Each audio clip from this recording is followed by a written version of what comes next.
ప్రతి నెల పెన్షన్ ఇవ్వడానికి వస్తామండి. సార్ చూపించమని అడుగుతాడండి. దండం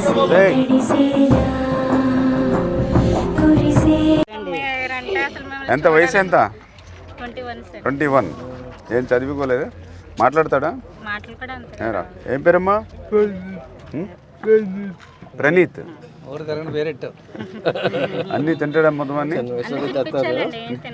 తినిపించా. భర్త అంతే.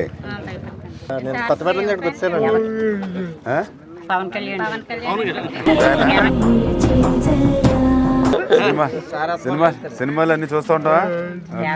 ఇటువంటి వాళ్ళకి సేవ చేస్తాను. కాయగూరలు ఓకే, అయ్యేం ఫ్రూట్స్, ఇదేమో కాయగూరలు. మాకు ఇప్పుడు ఇచ్చారు, అన్నీ మళ్ళీ మీకు పని చేసి